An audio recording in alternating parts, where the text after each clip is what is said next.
Namaskar, myself, Dr. Kamla R. Nagar, Professor and Head, Department of Agatantra एवं व्यवहार Ayurveda, Faculty of Ayurvedic Science, Jyoti Vidyapeeth, Women's University, Jaipur. Today, I am going to share my session for BMS third year Agatantra. In this session, we will discuss about the Dushivish or cumulative poisons in the aspect of modern era. As we know, Acharya Sushrit stated that a part of sthavar or inanimate, jangam or animate or kratrin or artificial poison which accumulated and cannot be excreted from body completely due to its chronic and cumulative nature or becomes less potent after digestion or counteraction of antidotes and accumulate in the body for a prolonged period and vitiating the body slowly is called dushivish or cumulative poison. The virya of dushivish being less, it does not show any immediate fatality. On the other hand, it becomes avrat by cough or lipophilic binding and accumulate in the state for years. Bioaccumulation refers to the accumulation of substances such as pesticides, other organic or inorganic chemicals into an organism. Bioaccumulation occurs when an organism absorbs a toxic substance at a rate greater than at which the substance is lost. Thus, the longer the biological half-life of the substance, the greater the risk of chronic poisoning, even if environmental level of the toxins are not very high. Many bioaccumulative chemicals are fat soluble, so that they tend to reside primarily in fat deposits or in the fatty substances in blood. This explains why fat soluble bioaccumulative chemicals are often found at elevated levels in fat rich breast milk, but bioaccumulative substances may also be deposited elsewhere, including bone, muscles, or the brain. By using the concept of Dushivish and bioaccumulation, we can include the part of poison as cumulative poison or Dushivish, which not completely excreted and remain accumulated within the various tissues of the human body. For example, some organic inorganic compounds of heavy metals like arsenic, some insecticides like organophosphorus, organocarbamate, and organochloride compound, some herbicides, some rodenticides, and some fungicides has included. Some preservatives, coloring agents has also fitted in this criteria. They are not causing any toxic effect when entering in low doses. However, when such poisons enter the body, cover a long period, even in low doses, may ultimately cause harm when their concentration in different tissues reaches high level due to their cumulative effect. Now we will talk about the accumulation of pesticides. Pesticides accumulated in adipose tissues as well as other tissues. Adverse impact can include mutagenic damage to DNA, cancer, neurological, reproductive, and developmental toxicity or immune system damage. Accumulation of arsenic. What how it affects our body.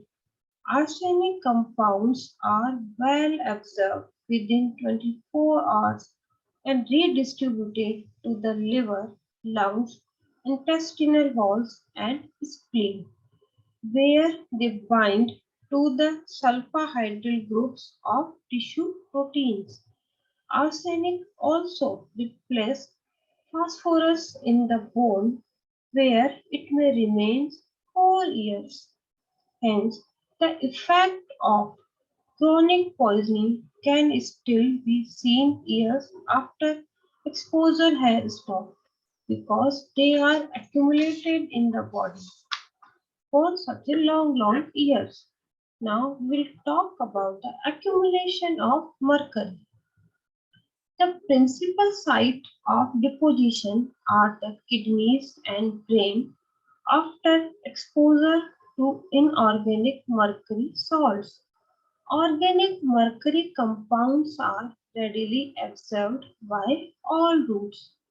Industrial mercuryism products features such as inflammation of the mouth, muscular tremors, heterocyclic, psychic irritation, and nephrotic syndrome characterized by proteinuria. Now we will talk about the accumulation of lead. Once lead has been absorbed into the bloodstream, it is distributed between the bones and teeth, the soft tissue like kidney, brains, and livers, and the blood, and in part excreted in the urine and in bile. Lead can cross placenta and be transmitted in the breast milk. The body does not distinguish between lead and calcium, and so the majority of lead which is absorbed is stored in the bones and teeth. Now, accumulation of ethylene glycol. It is the accumulated of these acid products that accounts for much of the toxicity of ethylene glycol. Glycolic acid is the most abundant metabolic of ethylene glycol.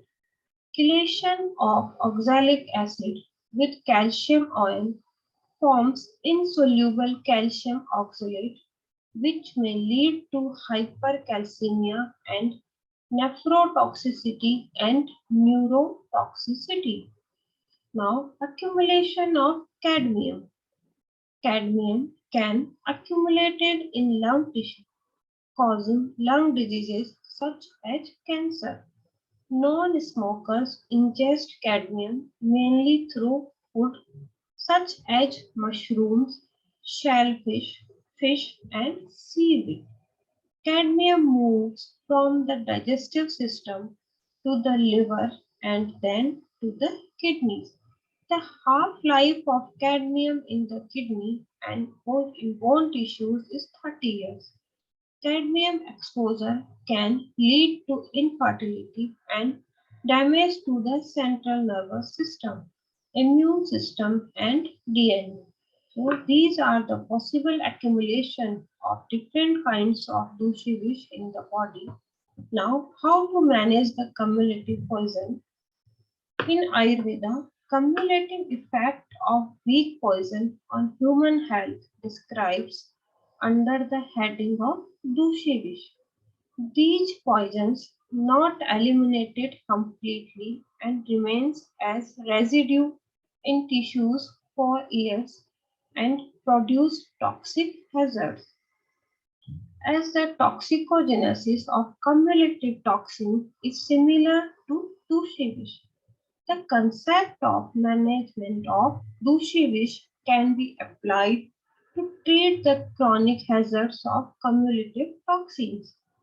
The patient should be subjected to sedation, after which induction of either emesis or purgation like Vaman and Virachan. will have to be done according to Tush Pradhan predominance. In case of cough dose predominance at first woman should prefer, and in case of pitta dose dominance, the first Brechan should be preferred. After the interval of 15 days of Sansarjan Karma, the process of either woman or Virechan should be repeated if necessary in case of accumulated toxin not excreted completely. The purpose of sedation is to bring the accumulated poison situated in dhatu to alimentary tract or coast. Once brought to the gut, they can be eliminated through the mouth or anorectal route by the induction of emesis or purgation. Dushi wish agenda finally powdered and mixed with an excess quantity of honey is to be consumed. Many types of agad are described in Ayurveda to avoid the accumulative poisons toxicity. Now, what is the schedule of induced emesis? First of all, Swedan, walk sedation.